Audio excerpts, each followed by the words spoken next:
ఛానల్లో ఏఐ విప్లవం అన్నటువంటి వార్తని హైలైట్ చేసింది. చెరుకు తోటలో కృత్రిమ మేధతో అద్భుతాలు, మహారాష్ట్రలో మైక్రోసాఫ్ట్ సాయంతో ప్రయోగం, అదే గాలి, అదే నేల, అదే నీరు, అదే రైతు, అదే పంట, కానీ ఫలితం వేరు. పెట్టుబడి సగానికి తక్కువ, దిగుబడి 30% పైగా ఎక్కువ. ఇలా ఎలా అంటే అంతా ఏఐ గొప్పతనం అంటున్నారు బారామతి చెరుకు రైతులు.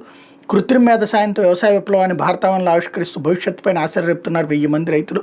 సంప్రదాయ వ్యవసాయానికి ఆధునిక సాంకేతికతను జోడిస్తే ఎలాంటి అద్భుతాలు సృష్టించవచ్చో నిరూపిస్తున్నారు మహారాష్ట్ర రైతులు. చెరుకు సాగులో కృత్రిమ మేధ ఉపయోగిస్తూ తక్కువ పెట్టుబడితో ఎక్కువ దిగుబడి సాధిస్తున్నారు. మైక్రోసాఫ్ట్, ఆక్స్ఫర్డ్ విశ్వవిద్యాలయం కలిసి చేసిన ఈ సరికొత్త ప్రయోగం విజయవంతమైంది. దేశంలోని తొలిసారి ఏఐని ఉపయోగిస్తూ పండించిన చెరకు పంట మరికొద్ది నెలల్లో చేతికి రానుంది. మహారాష్ట్ర బారామతికి చెందిన దాదాపు 1000 మంది రైతులు ఈ అరుదైన ప్రయోగంలో భాగమయ్యారు. సంప్రదాయ సాగుబాటను వీడి సాంకేతికతను అందిపుచ్చుకున్న వీళ్ళంతా 30-40% ఆదాయం అధికంగా అందుకోబోతున్నారు. విస్తీర్ణం పరంగా అత్యధికంగా చెరకు సాగు చేస్తున్న దేశం భారత్. ఉత్పత్తి మాత్రం బ్రెజిల్, చిలీ కంటే చాలా తక్కువ. ఇంకా సంప్రదాయ సాగు విధానాలు అనుసరించడం ఎందుకు కారణం? సాగులోని అనేక సమస్యలు రైతులకు నష్టాలు మిగల్చడమే కాక పర్యావరణానికి హాని కలిగిస్తున్నాయి.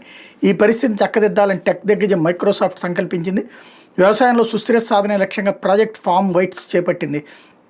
వ్యవసాయంతో ముడిపడిన సమస్త సమాచారాన్ని సాంకేతికత సాయంతో ముందే గుర్తించి రైతులకు అందించడమే దీని ముఖ్య ఉద్దేశం. ఏఐ టెక్నాలజీ ఇచ్చే ఆ వివరాలను అనుగుణంగా సాగు పద్ధతుల్లో మార్పులు చేస్తే లాభాలు ఖాయం అన్నది ఆ సంస్థ ఆలోచన. మైక్రోసాఫ్ట్ ప్రాజెక్టును భారత్ తీసుకురావడంలో ప్రతాప్రావు పవార్ కీలకంగా వివరించారు. ఈయన మహారాష్ట్రలోని బారామతి వ్యవసాయ అభివృద్ధి ట్రస్ట్కి ధర్మకర్త. మైక్రోసాఫ్ట్, ఆక్స్ఫర్డ్ యూనివర్సిటీ తోడ్పడుతూ సెంటర్ ఫర్ ఎక్సలెన్స్ ఫార్మ్ వైట్స్ ఏర్పాటు చేశారన్నటువంటి వార్తని హైలైట్ చేశారు.